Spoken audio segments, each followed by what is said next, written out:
नमस्कार दोस्तों, 3270 आयुष चिकित्सकों की भर्ती को लेकर जो तानातनी बिहार सरकार और आयुष चिकित्सकों के बीच हो रही है वह अब भी जारी है। इस पर वीडियो इसलिए नहीं बना रहा था क्योंकि जो माननीय उच्च न्यायालय की तत्परता दिखी थी मुझे, वैसा अब नहीं दिख रहा है।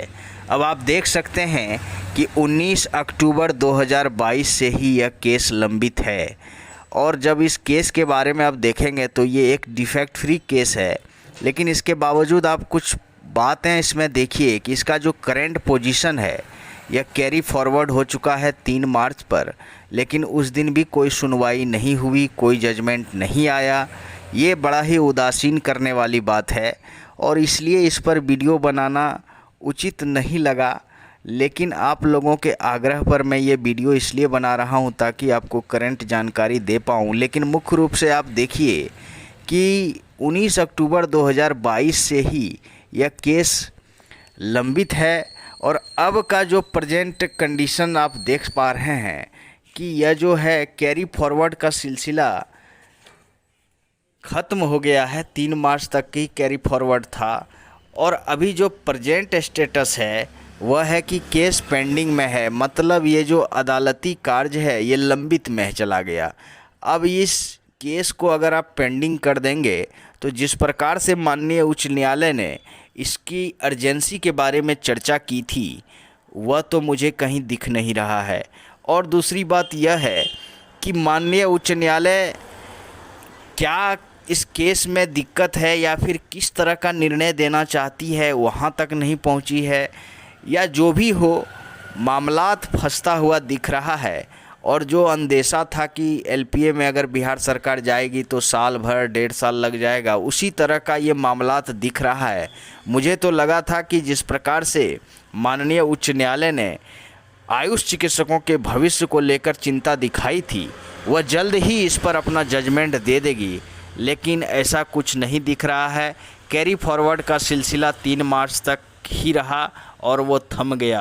आज 4 मार्च है और इस पर किसी तरह का जजमेंट नहीं आया है। करंट स्टेटस आप पेंडिंग के रूप में देख रहे हैं। यह एक दुखदाई बात है। इसलिए बिहार में जिस तरह से बिहार सरकार का लचर व्यवस्था है नियुक्ति को लेकर, वह बड़ा ही दुखदाई है और यह भविष्य के साथ, आयुष चिकित्सकों के भविष्य के साथ एक बहुत बड़ा खिलवाड़ है। अब किसी भी तरह की बातें करना बेवजह लगती है और मेरा ऐसा कोई मकसद नहीं है कि मैं उलूल जुलूल की बातें करके आपका भी समय बर्बाद करूं। इसलिए वीडियो बनाना मुश्किल लगता है कि ऐसे सब्जेक्ट पर जिस पर सिर्फ उदासीन करने वाली बातें हो, एक हौसला अफजाई की बात होती तो भी वीडियो बनाना अच्छा लगता है। यह तो हौसला ही तोड़ देता है और जिस तरह से कानूनी कार्रवाई होती है उसकी अधिक जानकारी तो नहीं है, लेकिन माननीय उच्च न्यायालय जिस तरह से काम कर रही है वह भी आयुष चिकित्सकों के पक्ष में जाता हुआ अभी फ़िलहाल तो नहीं दिख रहा है। अब देखिए किस तरह का जजमेंट आता है जिस पर आयुष चिकित्सकों का भविष्य उस पर निर्भर होगा।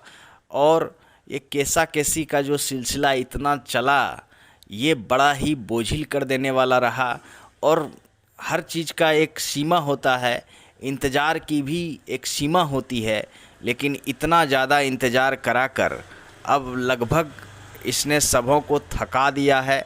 और जिस तरह से आयुष चिकित्सकों की कोई भी भर्ती बिहार में नहीं निकल रही है, यह भी एक बड़ा ही दुखदाई बात है। इसलिए क्या और बोलूं, अधिक बोलना भी ठीक नहीं है। धन्यवाद।